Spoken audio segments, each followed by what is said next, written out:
this week has had a few extra days to get ready for a game. You didn't play a midweek game. How do you like that as a player? Coach Dawkins said that maybe he likes the routine of playing every few days. That maybe it's better if guys are banged up to have a few days off. As a player, how do you like kind of having these few extra days off? If coach say he liked it, we liked it. But for me, I feel like this break, we needed this break because we got few guys, that needed like 2 days off, stuff like that. So I think we can use this break in a really good way. Yeah. You guys are finished the first half of the Big 12 schedule. What do you guys need to do in the second half to kind of finish strong to make sure you guys can make maybe a run going into the conference tournament? For me, I think we need to face the mistake that we make, or those games that we lost that we could have won. Realizing that and just focus more about the second half and just finish strong. Obviously, you've been great on the defensive end. What does Shamari being back add as far as like a perimeter guy to help you? Everything. I would just talk about it today during practice. I was just staring at him, like him moving, like having great impact on defense. Because a lot of time people just see like who scored a ball, but they don't see like who played deep. But him, like his impact defensively is just great. I never see something like that. So he helped us a lot. I'm glad that he's back. From watching film and everything, what have you learned about your upcoming opponent, Texas Tech? That's a really good team. They play more together. I feel like they move the ball a lot. They shoot a lot. They have some really good guys. But that doesn't mean we can not hit them. So we're excited.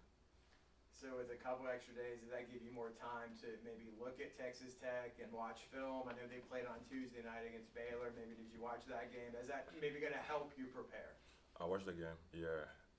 I watched the game. I watched a lot of them. So I'm excited. Yeah, going through that game because I was looking forward to play them. Yeah. You guys have some long road trips over the next not long road games over the next couple games. What do you guys need to do to finish stronger on the road than you guys have already done? Focus. I feel like we need to focus more. Playing here, like we definitely need that, but playing on the road, like you need to focus more because you're going to somebody crib. So I feel like we just need to think this trip that's like a business trip, and just like focus about like the two game that we have in front of us, win those games, and that's gonna be really good for us.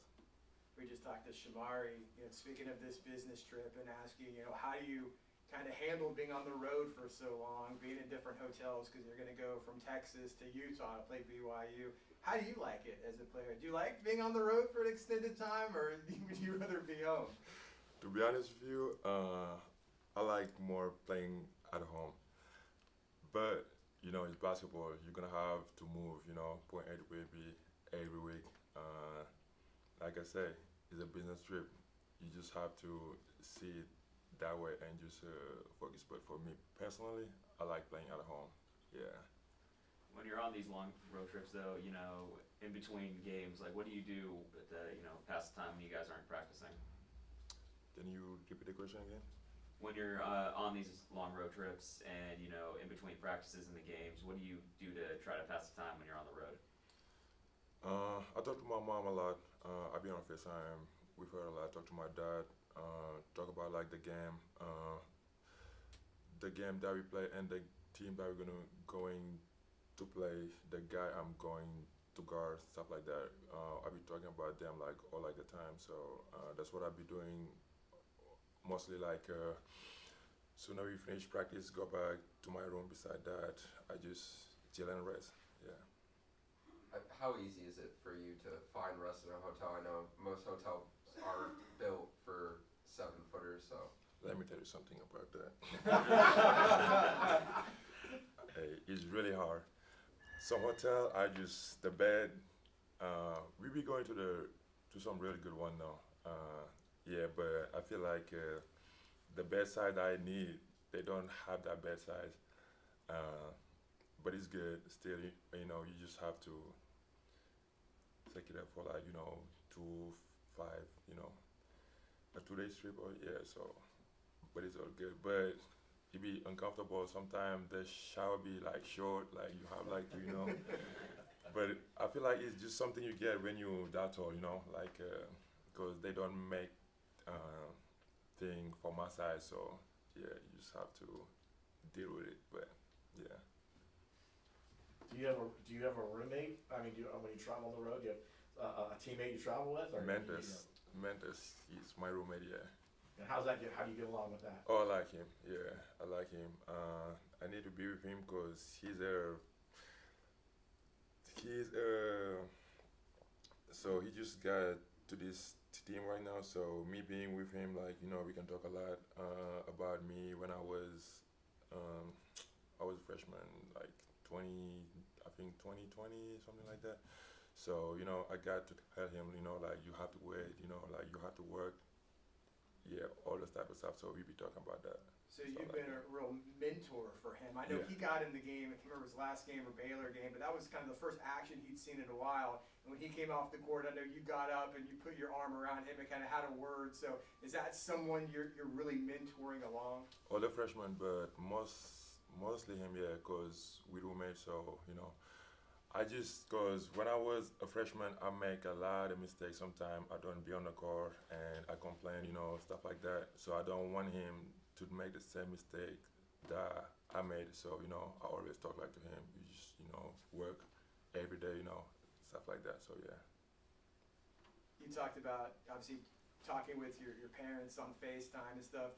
Are they back home in Senegal? Senegal, yeah. Senegal. So are they able to watch the games? Do they have the ESPN streaming to see some of the games? They have the ESPN, but it doesn't work there. I don't know why. So they watch the game. So when we play, for example, Wednesday, they can watch the game on Thursday. Okay, so yeah. they're watching like a recording of it Yeah, later recording. on. They okay. find a link on YouTube, something like that. So Okay. yeah, that's where they be going to watch the game. And if I don't play good or if I miss my free throw stuff like that, my dad just be on me. So yeah, that's what they be doing. Yeah. So did they grow up kind of following basketball? I mean, I know soccer is really big there. Did they just kind of start following basketball when you started playing, or? They started following basketball because of me. Cause I used to be I was playing soccer. My siblings, they was playing that too. So since I started playing basketball, they just start watching basketball because of me. So like the whole family just switched like soccer to basketball now. So what is the popularity of basketball like in your home country now? Is it getting bigger the last few years? Like if you go home, is way more popular maybe than it was when you left? Or? It's getting bigger now, yeah. I feel like before I left, it wasn't that big. We got some guy that make to like the league, stuff like that, but it still wasn't that big. But right now, I feel like yes, because when I went back home like 3 years ago, I see a lot of people, a lot of kids that started playing basketball, and I was like, wow, I didn't know like all these people are gonna, cause that's a soccer country. People care about soccer so much. So my time while I was there, nobody really played basketball. Like you play that, they was like, this basketball is soft. Yeah. And I was saying the same, to be honest, because I didn't know until I started playing basketball. I said, y'all don't know what y'all talking about. This is hard. Like this is really hard. So yeah. So when you were a little kid, were you going to be like the next soccer star? You're going to be on the national team? Was that your thing, your sport growing up? I thought I was gonna be Cristiano Ronaldo. I didn't know what I was talking, but yeah. So at what point, when did basketball become a focus for you? Was it maybe after you got to a certain height, or you were Yes. really growing, or? Yeah, so when I was 13, I just hit grow like crazy. I just grow, and I was scared. I was like, I didn't know I was gonna like. I didn't want to get tall at all. I was scared because I was the shorter one, and I just grow hard. And every time me and my friend go to play, and they were like, bro, you cannot play soccer no more. Like you are too tall, and I'm good at soccer, and I love it too. But like them pushing me like go play basketball. Like everybody was. So that was the time I feel like I was like, you know what, they may be right. Basketball is something I need to do. So yeah. When did you start to love basketball? I don't know if I know you were kind of pushed towards it. I don't know if you loved it at the beginning or not. Did it take some time for you to kind of adapt and learn everything, where you kind of felt really comfortable with it? I never said in the media, but I didn't love basketball. But the beginning, I didn't. I didn't love basketball at all. I was just playing because my dad buy me some Jordan 1. And he was like, if you play basketball, I'm going to give you these shoes right here. So, you know, I love those shoes so much. I was like, I have to take the risk, you know. I just have to go. So I went, started playing basketball. Still, I didn't fall in love with it. Then there was a time it just like hitting me hard. So yeah, I just couldn't go like a day without going to like the gym, play basketball. Yeah. What can you say what basketball has done for you? You've been able to come here to the United States, get a college education. Can you kind of put into words what that decision, you know, many years ago has done for you? Man, he done everything for me. To be honest, he gave me everything that I wanted. Like came to the state, discover everything, learn a new language, get my degree, meet awesome people. Like I learn a lot every day, and I still learning. I came here since 2016, and until this day, like I learn every day. Like you know, meeting new people. You know, like there's a lot. So I would say like basketball just gave me everything. That's my life. So yeah. You talked about Cristiano Ronaldo was your growing up was your idol. Yeah. Have you identified someone in basketball that you really kind of feel like is maybe taking that place a little bit? In basketball? Yeah. Someone that I know here, or just even watch NBA or someone that you maybe thought, you know, like maybe that person, the way they play, kind of you'd love to play like they play or something like that. Joel Embiid. Okay. Yeah, and I told him too. I think we talked like 2019. Yeah, I told him too. I was like, yeah, bro, like, yeah, I like the way you play, stuff like that. So we talk a lot. He told me like, you know, you need to do this and that. So yeah, I feel like the way you play, I do like it a lot. So yeah. Awesome, appreciate it. Thanks, Vladdy. Thanks, Appreciate it. Thank you. Yeah. Have a good one.